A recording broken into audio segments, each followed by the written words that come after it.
Hello everyone, today I am going to tell a story why the sea is salty.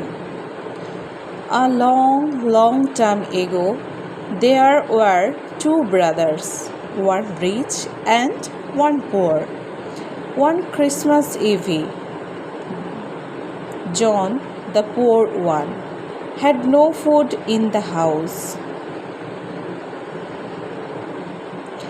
He went to see his brother Peter to ask for something to have for lunch on Christmas Day. It was not the first time Peter had been forced to help John, and so he wasn't very glad to see his face.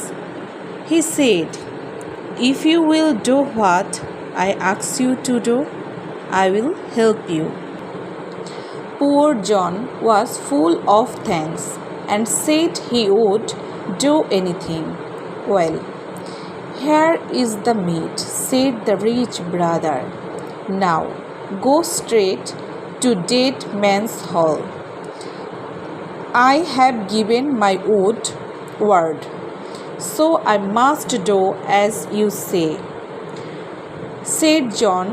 He took the meat and set off. He walked the whole day, and at dusk he came to a strange gateway. "Maybe this is it," said John to himself. Then he saw an old man who stood outside sawing wood. "Good evening," said John. "Good evening." "Where are you going?" said the man. "Oh, I am trying to find the way to Dead Man's Hall," answered the poor man. "Well, you are here," said the old man.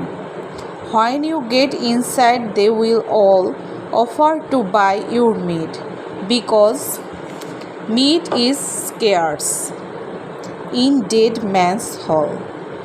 Make sure you don't sell it unless you get the hand meal, which stands. Scarce means insufficient. Hand meal means 2 stones used to grind cereals into flour. Behind the door in exchange. When you come out, I will teach you how to handle the meal. You can use it to grind almost anything." The poor man thanked the old man for his good advice and knocked at the door. When he got in, everything was just as the old man had said. Everyone came swarming up to him like ants around. No. Ants like ants around an ant hill, and each tried to outbite the other for the meat. "Well," said John, "my wife and I were going to have this meat for our dinner, but since you want it so much, I must sell it to you. I will swap it for the meal over there." At first they refused, and they haggled with John.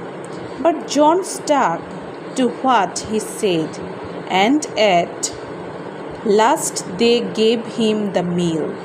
When John got out into the yard, the old woodcutter taught him how to use it.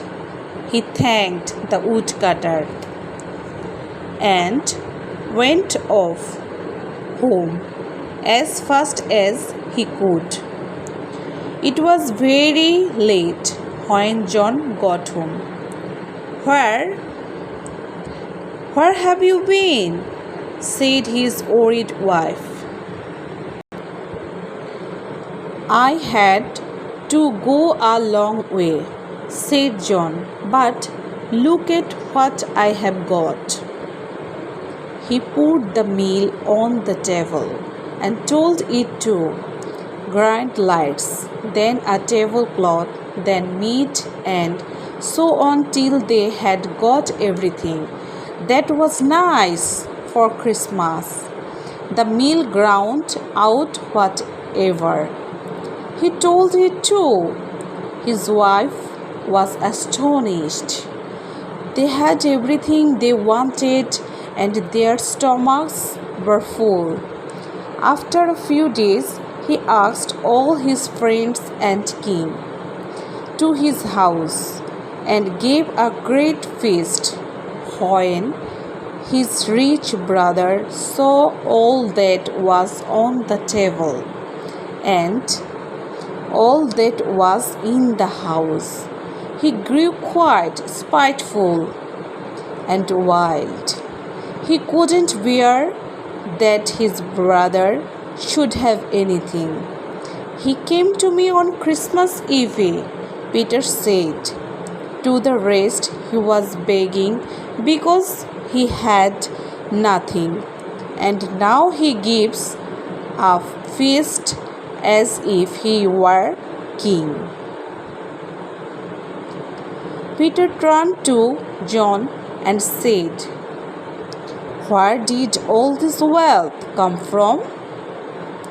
John didn't want to tell him at first, but later